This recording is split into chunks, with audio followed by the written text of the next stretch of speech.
What's up, you guys? Matt Jablonski here with the Point of Change in a new location here. Most of you guys are probably going to be like, where the hell are you? I'm at my best friend Ryan's house, but unfortunately, I still am not going to be able to get him to come on here. But tonight, we have an awesome guest. We have Chanda Lynn here to talk about her addiction, recovery, and her music and poetry. As you guys know, we've been doing the Music of Recovery month here on the Point of Change. All through August, I've been bringing on different musicians, artists from the recovery realm, people that have written the soundtrack to most of our lives. And tonight, we're bringing in the woman power with Chanda Lynn. I'm so happy to have her here. I met her last year at the original Recovery Ribbon event at Diamond's place. And then this year we got to hang out again over at Diamond's. So we are going to talk about her addiction, her recovery, listen to a song of hers, and hear about her music and what she's up to these days. Guys, I won't waste any more time. Give me some likes, give me some loves, give me a share out in any addiction groups you may be a part of, or onto your own page if you wish. That would be even better. And I will bring on my guest, Chanda Lynn, as soon as I get my mouse to work. There it is. This is just like me. Is this gonna work? Hi. I'm in a whole new location. I don't know any of this stuff, but hey, I'm glad Ryan let me use his office. We're kind of in the middle of a big storm here. So Thanks for coming on, Chanda. You're welcome. Thank you for having me. No problem. No problem. Thanks for, I readjusted the time for you. I'm glad that you could make time for I us. appreciate that. I really do. I really do. No problem. No problem. This is kind of cool for me too, because I might get some of my people around that I don't normally see. Yeah. So why don't you start off? Just go ahead and introduce yourself. Let these people know who you are. I'm Chanda Lynn, not Chandra or Chandra.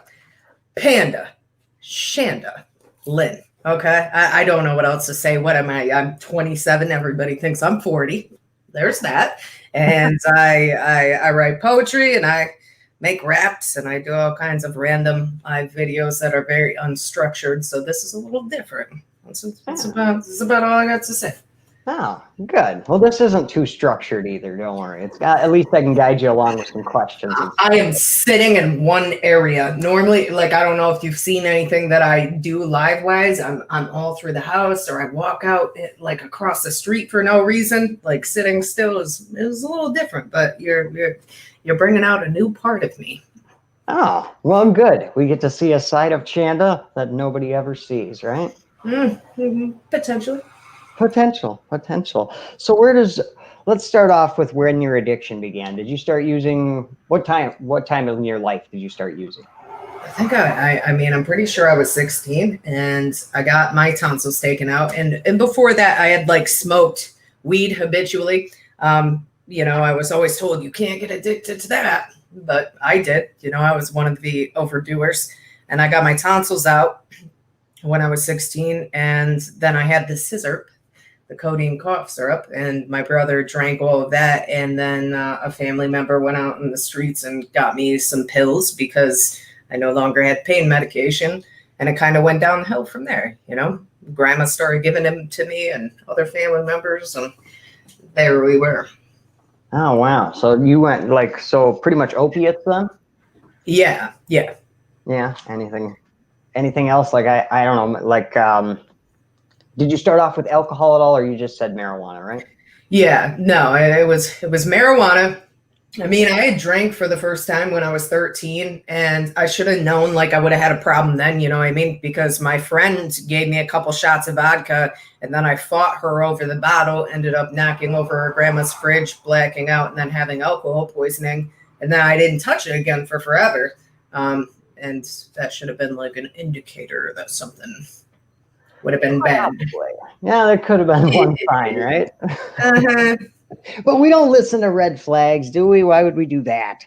But I didn't even know, right? Like, you had the speakers come into school, and I didn't know my mom was addicted for all of my life. She was addicted to fentanyl and painkillers. No idea. She concealed it.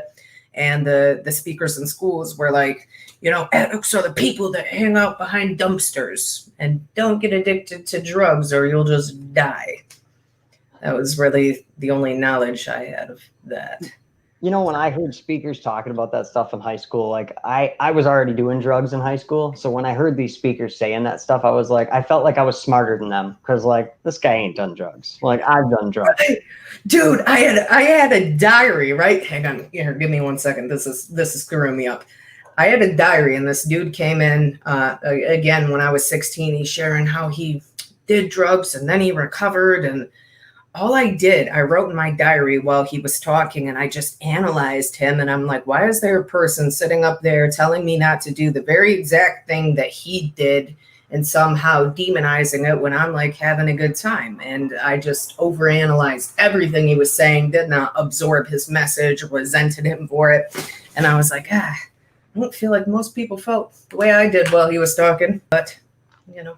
Yeah, I'm right there with you. I did the same shit. I was sitting Did there you? I was listening to a speaker in high school and I'm sitting next to a buddy of mine and like we were doing meth already at that time. And he's telling us like, you know, if you ever smoke meth one time, you will never feel happy ever again. And me and my buddy are sitting there laughing at him like, we're happy right now. What are you talking about, bro? You don't know shit. Mm-hmm.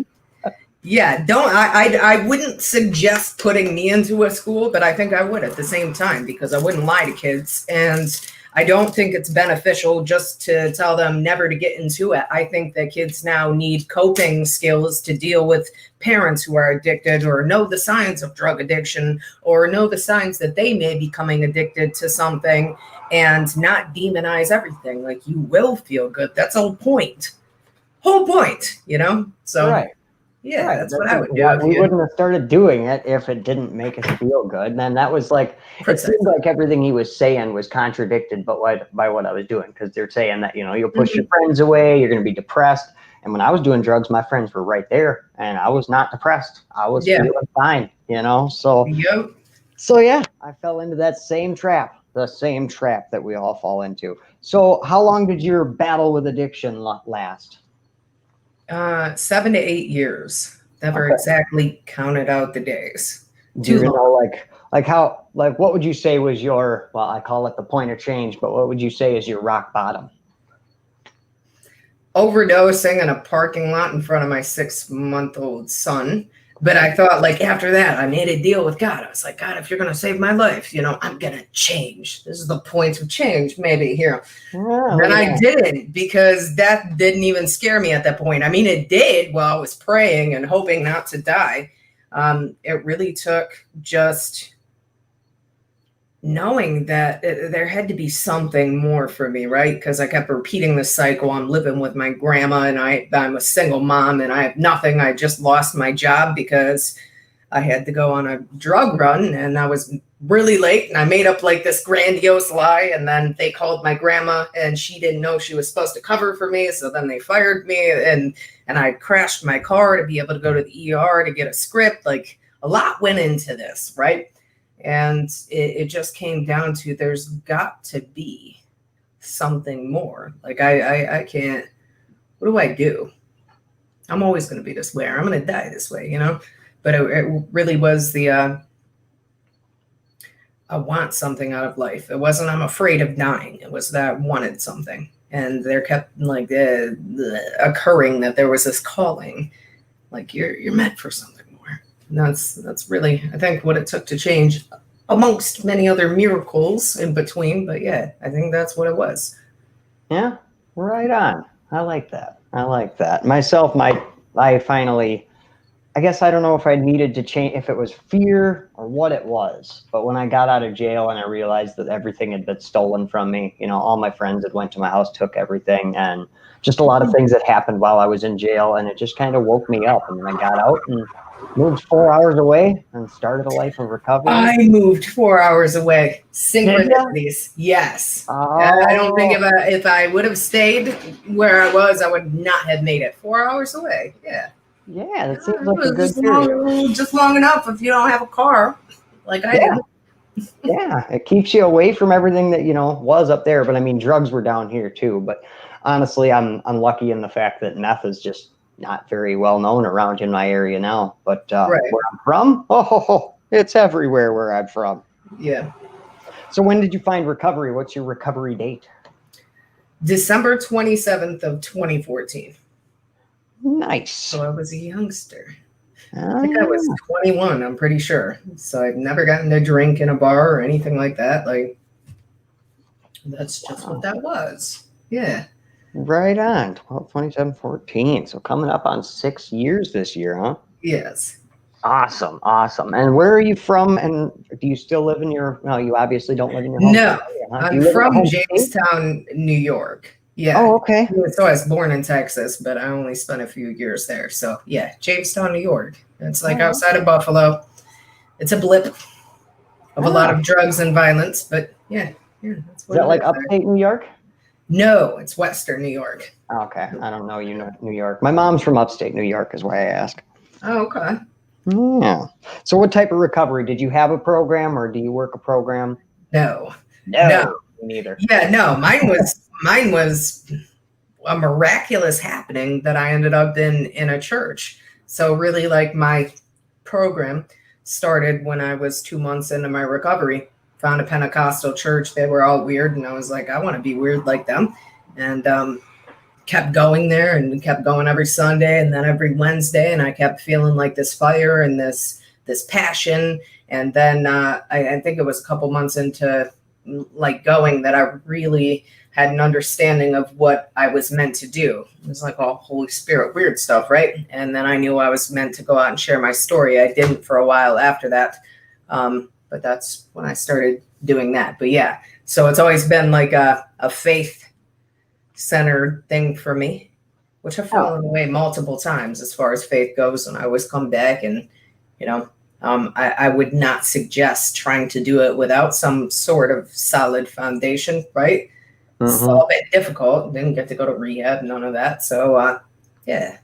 Yeah, I'm right there with you. I don't have a program. I went to jail to get clean, and I go to church. And I mean, my videos every morning at 10 a.m. is pretty much my recovery meeting, you know? Yeah. It serves as a great way. And you know what's funny is like before the whole quarantine thing, everybody kind of looked down on this whole online thing. They were kind of like, nah, you need the person to person thing. And now I'm seeing a lot more people are like, hey, these Facebook videos ain't so bad. Oh, they help, believe it or not. Oh, yeah, yeah.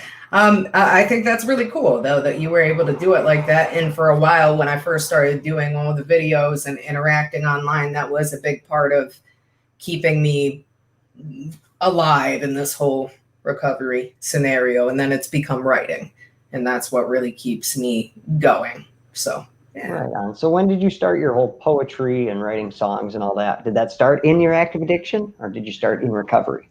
No, I've written poetry since I was 6 or 7, so almost 20 years, right? But the actual public sharing of it was about 3 years ago, and it was awful. It was really bad. I don't know if you've seen any of those old videos. They're so cringy. I was mousy. I tried to speak different. I was stuttering constantly. How this ever happened to me is like literally a God thing beyond me. And then I started writing rap last year. I think it'll be almost a year exact. I was like, I just want to write rap. And I started praying about it. And I was like, God, if you want me to write rap, you're going to have to give me like the ability to hear music differently and the ability to be able to do it. And like after that prayer, I started hearing beats differently. And I started having a different source of inspiration. And it's been interesting. Yeah, definitely. I like that. You know, that's cool how like, it's amazing how when you pray for things, some things change and Right. things are happening. You start asking for things, start speaking things into existence, you know? Yeah, it was like, yeah, the world needs another white girl rapper. I was like, well, you know, there was always your career before poetry and music here when you acted on this TV show back in the 80s and 90s. Oh, I see how you're slipping that in there. Oh, God, no, that's my mom. It's fine. It's my mom. Oh, for real. For real. Look at that. Believe that's me, or it's my mom. I told people I'm going to ask her for child support. That's why I said. I seen that post you made. You made a post of something about it that you were. Oh man, that blew my mind. I was like, I recognized you from somewhere. I knew I recognized you. So I made an entirely facetious post, and I was like, "Oh yeah, back on my days with Married with Children, and all that." People are like, "Oh my god, I loved you so much on that show. You were my biggest crush, and oh, I've just been wondering what's been going on in your life." I was getting messages and comments, and I clearly stated, "This is not me. This is all a joke." But you know, How old would you have been when that show was on the air? a fetus. I would have been a fetus. I would have been gestating. I think that's where I would have been. Yeah, I had a great TV career, fell into addiction, and came back as a Facebook. Right? Yeah, I came back as a white rapper. That's logical. Yeah. I'm sure she's doing well. I tried to reach out to her before. I was like, "Hey, child support, just in case." Yeah, Oh, I like how you snuck that in there. Yeah. For those who don't know, her name is Christina Applegate, and a lot of people try to say that I look like her, but I've now shaved my head, so you should be able to decipher the difference between us. Also, she's like in her 40s. Like, come on, how offensive are you guys getting towards me? You know what I mean? She was an anchor man. And that's what I was gonna say. I loved you in Anchorman. You were great. Say hi to Will Ferrell for me. That must be an awesome life. The internet hurts my feelings all the time. It's okay. Okay. Oh, it's all right. We all get that in this Facebook famous world, or whatever you want to call it. Yeah, it's an interesting. I just try not to get lost in all the bullshit of it all. Some people just don't see what you're trying to do, and they just want to talk shit about people, you know? Well, I never wanted this. Like, that's the thing. Like, I was just a mousy working part-time at a pizza shop like nobody, you know? I never thought that this was going to happen or that people would actually like me or any of it. I just really enjoyed writing poetry, and I really enjoyed writing in general and helping people and making people feel not alone. And it's beyond the spectrum of what I thought things were going to be for my stupid life. So yeah, shit, I'm already there. And I mean, my page isn't that big. Well, I mean, in comparison, like, I'm from a town of like 315 people. So having 8,000 people on a Facebook page to me is that's huge. I remember that feeling. It is huge when people are interacting and they're hearing you. It's something really special. It definitely is. It was, I mean, and I had a lot of the same things that you did, except, and mine was all about finding my voice and speaking and stuff, and figuring out who I really was. And then I just started this page and started making these live videos, and I loved it, so I just keep doing it. Well, you have a vivacious personality. Like, you really do. When I met you, I was like, he's genuine. This is a good person. You know what I mean? Like, not many people. Sometimes you can see people's motives, right? And I heard this quote: the people that want to be famous have nothing to say. And the people that become famous say something, right?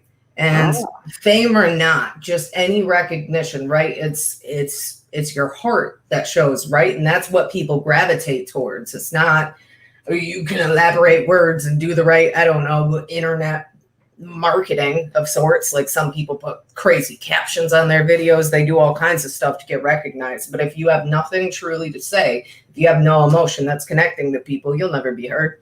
And if you are, it won't last long. And if you have something, we have something good. Right on. Well, I can appreciate that. I definitely do. So you started writing poetry when you were a kid, but you've only started like publicly doing this for like 3 years. So did your poetry, was most of your writing from when you were younger then? No. You wouldn't have wanted that. No. Oh, come on, like little 7-year-old.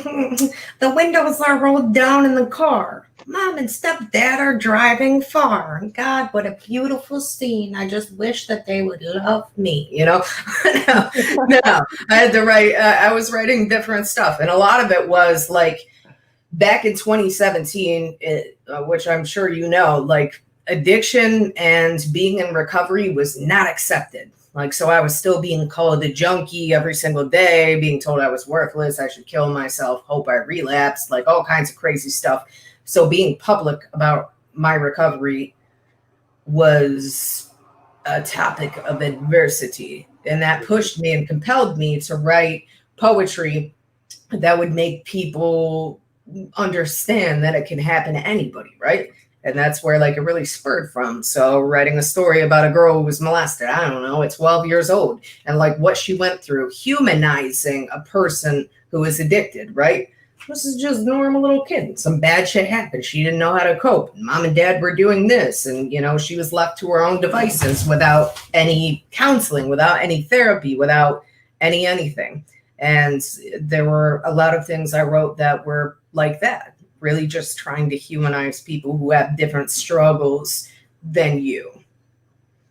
Yeah, I can appreciate that. That's awesome. You know, and it's crazy that you say that, like how talking about addiction and recovery wasn't accepted. And even some of the people that were in recovery weren't accepting of us being so outward and open about it on Facebook as well. No. So there's quite a few stigmas that we battle in this whole journey to speak or to sing or to write or to draw about addiction. You're facing stigmas on so many levels. Well, I found the community that has stigmatized me most has been the recovery community, right? Or it was for a period of time. And I've tried to branch away from all of that. Like my life is not just, I was a junkie and no, I'm not. Like I go through other things, you know, and I live I wouldn't say a normal life, but I go through different struggles. So the wider I've expanded my points of topic, the less stigmatizing it's become. But it still does come back down to a lot of people who work step programs or like attraction, not promotion or something like that. I'm like, I'm not just going out there and talking about how I used to stick bobby pins into my teeth sockets so I could get more Percocet. I don't know what you want from me. You know, I don't need people to like me, or I'm not, who am I attracting? What purpose would that serve for me? So I don't know. There's a lot that's gone into this over the past few years. That's, you know, the world is changing. It really is. And a lot of the views are changing too. I've been definitely dealing with a lot of it on my own too, with my page getting bigger and bigger, that you start to find people that, you know, in the beginning, everybody's real happy with everything you're doing. Everybody's applauding you. And then slowly you find a different crowd, and suddenly you find the crowd that doesn't really like what you're doing, and they kind of demonize you. Well, you always be careful. One of my friends, Tiffany, told me if you're going to read one negative comment, you better read the 1,000 positive ones. And yeah, that stuck with me, which, you know, sometimes it's easier said than done, right? So it's really important to absorb what people are saying about you and what you're doing for them. And sometimes it's hard. Like I disassociate. I have no idea how I could help one single person, right? And I really have a difficult time with people who absorb things in their ego. And I'm like, I've gone out and helped thousands of people and I'm saving lives. I'm like, I'm not. Just talking to people where they're at. But that part of me also makes it difficult for me to accept any good that God may be trying to do through me, right? So yeah, you got to balance on it. I could see that. Yeah, I could see how that would happen for sure. Well, well, you're doing an awesome job. I love everything you're doing. My girlfriend loves your poetry. I absolutely love your written posts. I love your music videos and everything. I'd love to watch a music video here with you after I'm done yanking my earpiece out. Which one? What are you doing? Well, I have, what did I bring up?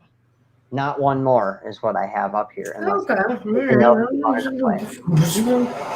Okay. No, I wrote that song. I got a call that one of the guys I used to play football with, I was the only girl on the team, he died. And it just, you know, like we're living in a time where like trauma is so normalized. Like most of us our age, right? Or even in the ballpark of our age should not be losing the amount of people that we are. And all I kept thinking the first sentence was, this isn't normal. This is not normal. This is not normal. And then I'm going to sit down, and I found this beat. It was a God thing. And then started writing it. And then Richie wanted to come in on the song. And I was like, all right, well, this is the vision. And you can write about however this makes you feel, right? And then the hook. You know, what are you dying for? And it just off to the races. Right on. That's awesome. Now, the first picture that's burning is my aunt that I lost last year. So she was like a mom to me. And all the pictures you see in the video are people that we've lost. They're all people that are gone from addiction. So they're not just random pictures hanging up or random people burning. They're all people that have lost their fight. Awesome. Awesome. Well, let me bring this up here. I'll get over to the other screen here. All right, guys, this is Not One More featuring Richie Weber by Chanda Lynn. I can pull us off the screen, I suppose.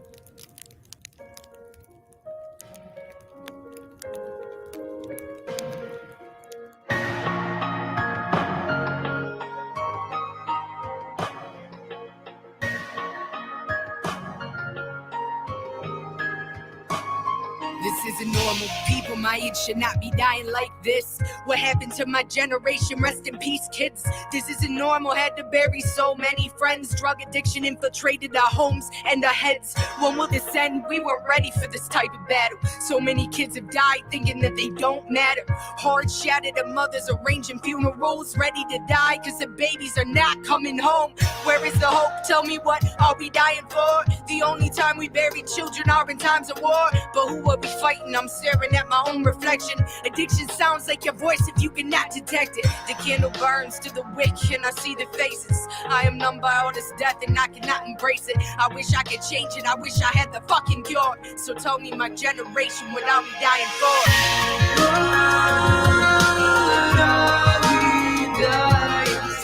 What are we dying for? The impact is traumatic. This is tragic. We are family. We are more than addicts.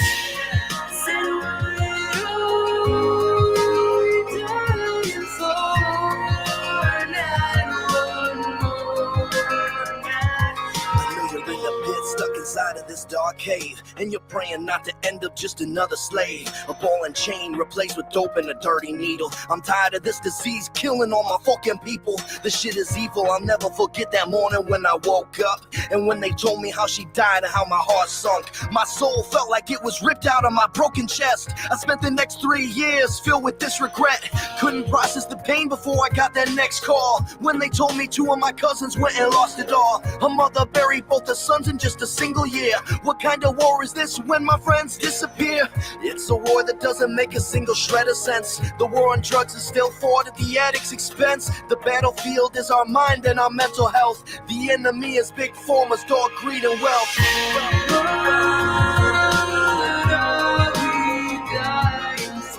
What are we dying for? The impact is traumatic. This is tragic. We are family. We are more than addicts.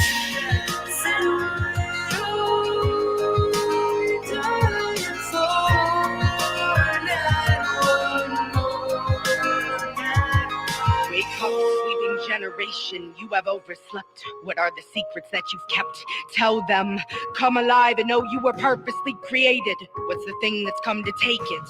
Be conscious with your life and know you have a place. Oh, generation of ghosts, just know you have a face and you have power. It is unrivaled. Let's start a fire. We are the revival. Now one more friend, please, I don't want to bury. I see more of my friends die than my friends get married. It's hard to carry this type of guilt around with me, knowing I survived, but they never made it out with me. Why do some people recover when so many don't? Why were we born with this void we try to fill with dope? Where is the hope? Babies are losing their moms and dads. Grandparents are raising babies. This shit is so sad. I don't really get it. I'm staring at this epidemic. This is population control like fucking eugenics. When mental health turned to sickness, we were undefended. Where is our fight? I know we're fighters, we just don't remember. We got dependents and they're really looking up to us. It's time we claim our position and learn how to love and share that love with each other. Gear up for war. This is the message we learned, how to live for more.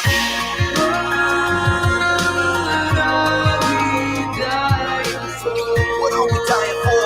The impact is traumatic. This is tragic. We are family. We are more than addicts.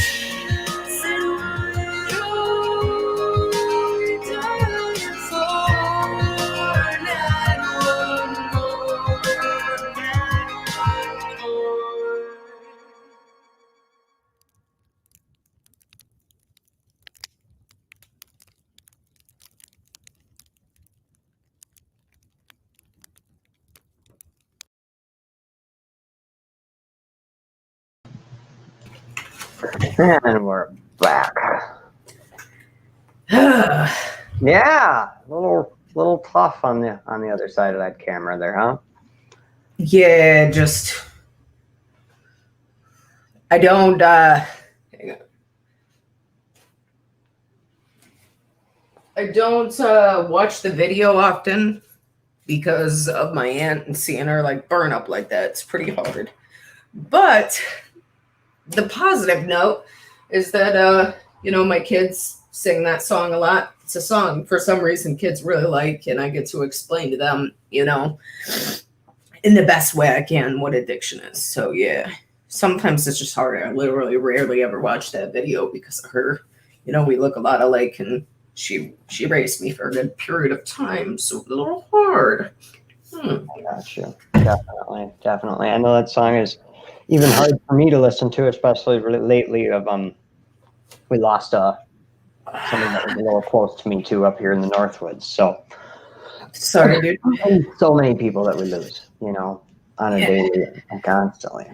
Yeah, it's crazy. This is not like a normal thing. And all I can think is like, not only are we enduring this trauma, like in our 20s, our 30s, whatever, of classmates or close family and friends, like all of the children being raised in this generation of brokenness and death is just insane. The foster care system, how many grandparents are raising their babies. I wrote one called Tired Eyes. It's a poem about the grandparents raising the kids, and it was based on real stories of grandparents who had messaged me of their struggles. So I'm thinking not only the kids, not only us, but these people who should be retiring and like living their best life, now they have to raise toddlers in their 60s. They're going through their pensions. They're going to be 80 by the time they graduate. Like the spectrum of what this is affecting is just beyond what we can see. Like my cousins that my aunt left behind, my one cousin is living with my grandma and my other cousin is, living with his dad, and they both found her like in the hot tub. Like they found her and they'll live with that forever. And that should never happened. I don't think this is God's will. I don't think that's how this works. I don't think it was God's will that she dies at 38 years old and leaves behind kids, or God's will that a bunch of kids are going to be raised by their grandparents because their parents have died. It's not God's will. I believe that we literally create the reason, right? And this is like my belief about it. I don't think there was a reason. I think that the people who live after and try to do something good with it, we're creating the reason, and that's God empowering us to do it. So once I can figure out how to do it for my aunt, like, I'll do it, No, you are doing it though. You're carrying her message. You're carrying the message of so many other people. Your music and your poetry, whether you like it or not and want to acknowledge it or not, is helping people. That's for sure. I appreciate that. Yeah. Yeah, we find ourselves in the unique position to be able to help and to be able to do something about this. So that's why I think it's almost not only, this is my passion, this is my purpose, is sharing our stories and bringing people on here to share like I am with you right now is just another way to help the next person. And I think that's, I think it's not only a wonderful passion and a wonderful purpose, but it's a hell of a responsibility. And I think you do a great job of carrying it, even though you even said when you spoke at the ribbon event there that you think the weakest person that you've ever met. And I am. That's crazy to me that to even hear you say that, because as strong as you are and as much as you've gone through and continue to go through, it's amazing to me. I'm not strong. This is anything I've ever made it through is a God thing. And that's where I think we need to be really transparent about what actually carries us through. If it were just me and being fallible, like a couple months ago when I got my appendix out and they put me on Percocet, I wouldn't have made it through it. Like my mindset was, I'm high and I want to keep doing this. And it was a God thing. Said if this is going to happen to me, you're going to have to carry me through, because you already know, like, I'm the weakest one. I just wrote a poem about this. Are you sure you want to create me, even if I'm the most fallible being you'll ever create? Like, but if you carry me through things, I promise I will write about your victories, not mine. So my victory, I didn't die on a cross. So yeah. Oh, thank God you didn't. Thank God you didn't. Yeah. Well, Chanda, it was awesome having you on here. Thanks for coming by and sharing with us. Well, thank you for having me. Yeah, no problem. It took a over a year. I wanted you on here a year ago. So I got you. Man, no, bro. Well, here we are. A little bit of lighthearted, a little bit of. And I want to say for anybody joining from my page, right? I don't know how many people are from yours or mine. This dude right here, you need to go over and follow his page. He does like beyond the spectrum what I do. He has his own talents, his own gifts, his own way of including people. And I would never bring somebody on my page, you know, to my knowledge, that would not be good for you guys. Clearly I'm not a male, and you know, he does some cool stuff. What is it, Wednesday with the Toothless Tuesdays. Toothless Tuesdays to make people feel comfortable who lost, you know, their teeth. Maybe it was a car accident, maybe it was addiction, whatever. Like, I only have a half fake tooth. I never told anybody that publicly, but mine doesn't come out. All these are fake. Yeah, fake. yeah, mine right there is half fake. That's a whole different story. But he has things to offer. He's almost always positive. I'm pretty sure you like always are, though, contrary to me. Like, if you don't want to be depressed, don't go on my page, go on his. That's all I got to say. But really, follow him, support him. If he's putting himself out there and doing something good for the world, this is what we can do for each other. We can support each other. And by you sharing his content, somebody in active addiction that may never see anything that offers hope or recovery, they'll see it because you joined that page and you shared something, right? Maybe, you know, the person who's using all of their friends list as they post tasty recipes, and then there's just one random video. Oh, it's the point of change.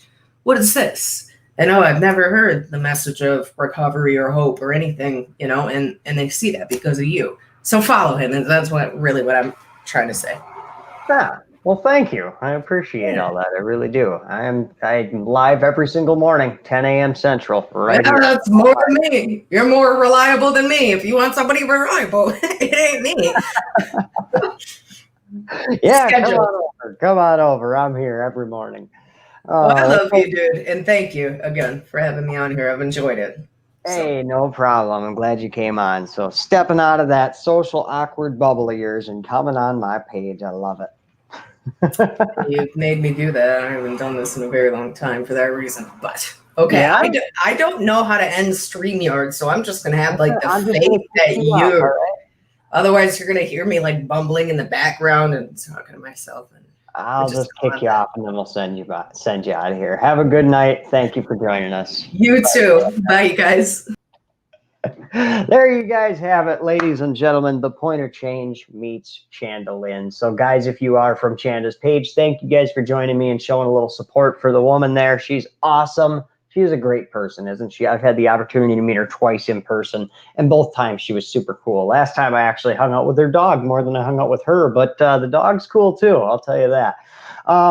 This is not my normal office. I am at my friend's house. We got caught up in a storm, so I am here for a little while. I think it's about clear and I can head home after this, but I'm going to hang out with him for a while longer.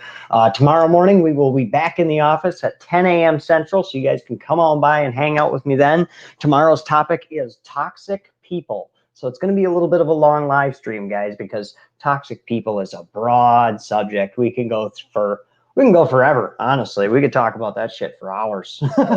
But tomorrow morning, 10 a.m. Central, come on by and hang out with me. And then as Chanda was saying, Tuesday mornings at 10 a.m. Central, I do go live without my top denture to show support for those of us who are missing teeth due to our addictions or for any reason for that matter, to fight the stigma that people who are missing teeth are dumb or stupid or ugly. We are none of those things. We are amazing people. And to just show you guys that you can do something. Don't let the fact that you're missing teeth hold you back. When I started this, I didn't have any teeth.